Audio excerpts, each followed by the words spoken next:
the Eagle Bearer. Wonderful. Magistrate Xanthi has spoken highly of you. Very kind of her. So here's the thing. My children have promising futures, but they refuse to learn and study. They think they know better, but they can't recite a poem to save their lives. Where do I fit into this? They've heard of the Eagle Bearer and worship the ground you walk on. If you related an epic story to them, I bet they retain it and impress their tutors. It's an odd request, but I've been asked to do stranger things. I'll do it. My children are waiting inside the temple of the Dionysus Kolonatas for today's epic story. The subject is Perseus, which they should know well, but seem to forget all when questioned. I know this story well, of course, but my preferred version may not be what your children expect. Do not fear.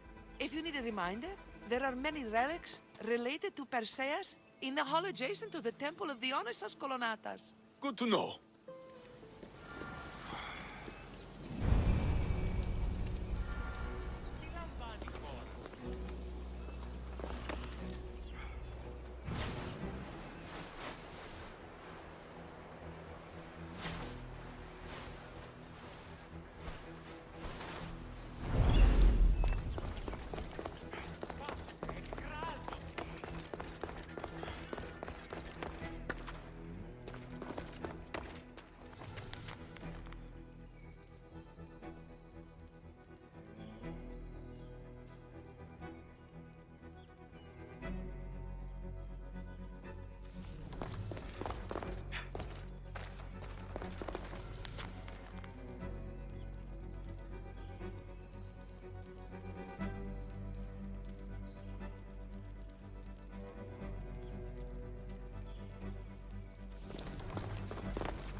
Τι τούτο είναι?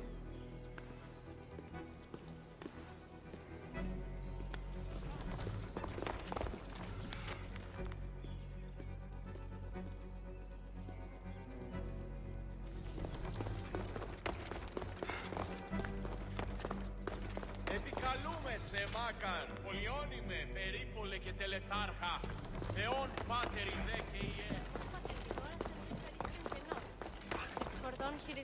Hello, I'm... The Eagle Bearer. We've heard all about you. Are you going to tell us a story today? Do we have to listen?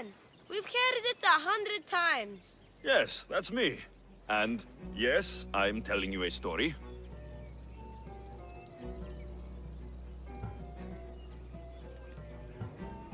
Let us sing with the voice of the gods about the exploits of brave Perseus and the noble Pegasus.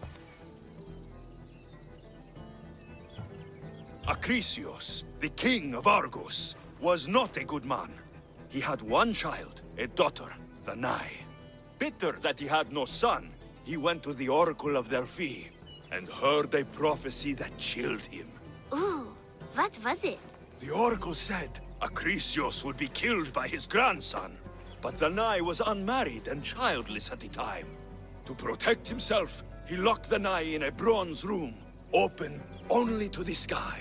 Ooh! However, mighty Zeus saw the girl and fell in love with her. He transformed into a golden shower and seduced her. Danae gave birth to a son, Perseus. I knew it. King Acrisius couldn't kill the boy for fear of angering Zeus. So, he put his daughter and grandson in a wooden crate and tossed them into the wild sea to be drowned. How horrid! Poor Perseus.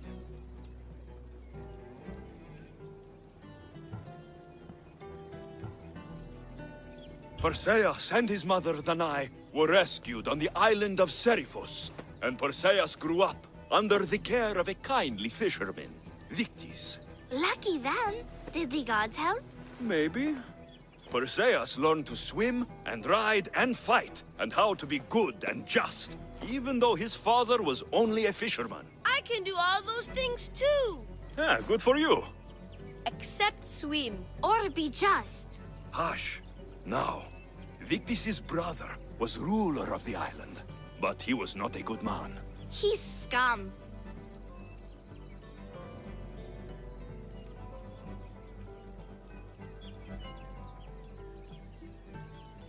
The cruel king of Seriphos, Victis' brother Polydectes, decided he wanted to marry Danae, for she was still beautiful and noble.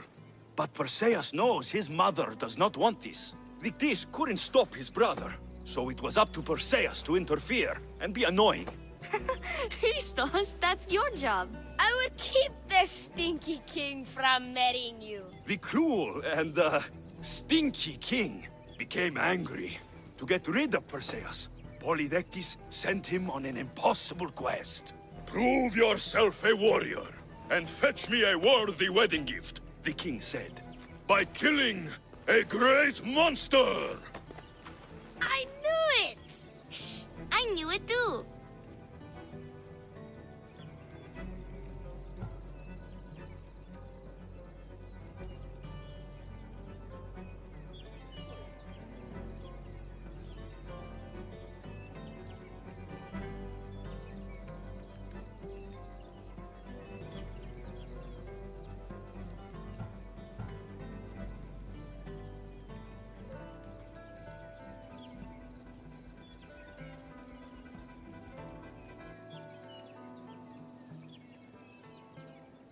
Polydectes told Perseus to bring back the head of Medusa, the Gorgon whose gaze could turn anyone who looked into her eyes to stone.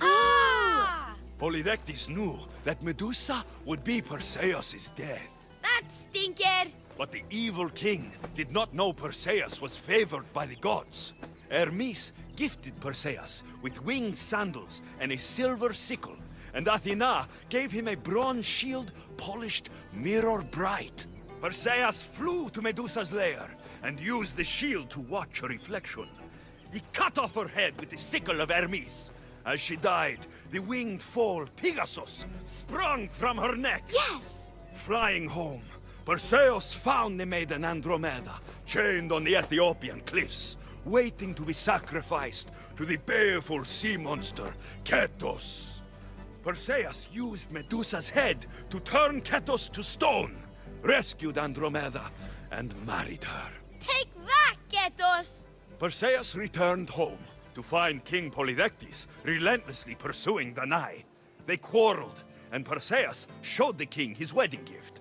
When he saw Medusa's head, Polydectes turned to stone. Yes!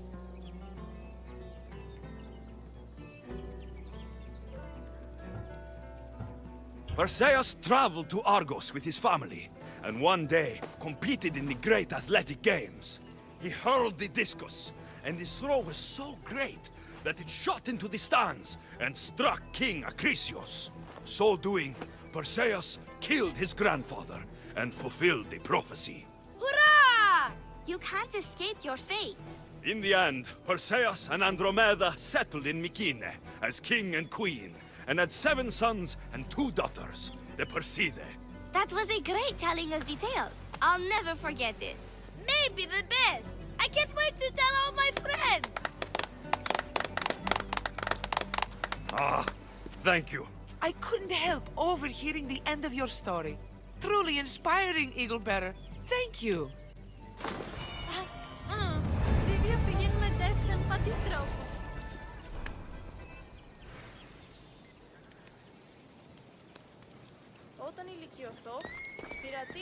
I told the story of Perseus to my tutor, and he said it was the best rendition he's ever heard.